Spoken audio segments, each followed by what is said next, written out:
খুব আনন্দিত আৰু উৎসাহিত হৈছোঁ। আজি হঠাৎ আমাৰ অসমৰ কাৰণে এটা শোকৰ দিন হৈ গ'ল। আপোনালোকেও সকলো ভাল পায়, আমি চবে ভাল পাওঁ। অসমৰ এজন হিয়াৰ আমঠু জুবিন গাৰ্গ ডাঙৰীয়া যোৱা ২-৩টা দশক ধৰি অসম আৰু ভাৰতৰ সংগীত জগতত আলোড়নৰ সৃষ্টি কৰা তেখেতে স্বৰ্গবাসী হ'ল। তো সেইকাৰণে মই এই নিৰ্বাচনত ভাষণ ৰাখিব বিচৰা নাই, আপোনালোকে বেয়া নাপাব। চবে আহিছে, ইলেকশ্যনটো খুব ভাল হ'ব দেখিবলৈ, দেখাতে গম পাইছোঁ। গতিকে আপোনালোকে বেয়া পাব নেকি?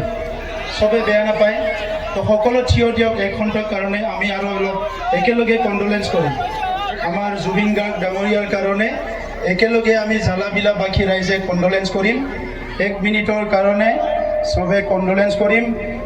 তেখেতে যিখিনি আমাক দি গ'ল, আমি তেখেতক ধন্যবাদ দিবলৈ ভাষা নাই, কিন্তু আমি তেখেতক চবে মিলি প্ৰাৰ্থনা কৰিব পাৰোঁ, দোৱা কৰিব পাৰোঁ, শ্ৰদ্ধা জনাব পাৰোঁ।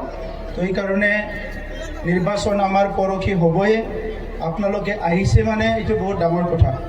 গতিকে চবকো মই থিয় হ'বলৈ অনুৰোধ কৰিছোঁ আৰু 1 মিনিটৰ কাৰণে আমি আমাৰ জুবিন গাৰ্গ ডাঙৰীয়াৰ কাৰণে কণ্ডোলেঞ্চ কৰিম। আৰু ইয়াৰ পিছত আমাৰ লোকেল নেতাসকলে দুআষাৰ কৈ সভাটো ভংগ কৰিব।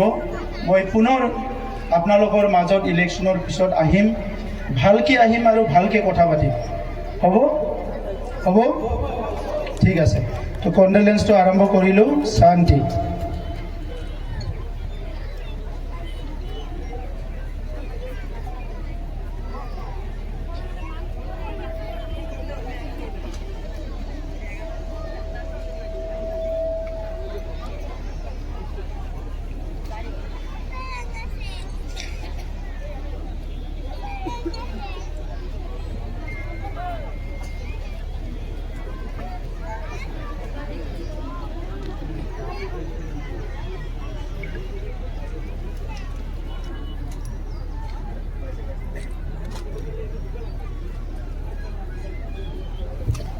হৈছে বহুত বহুত ধন্যবাদ।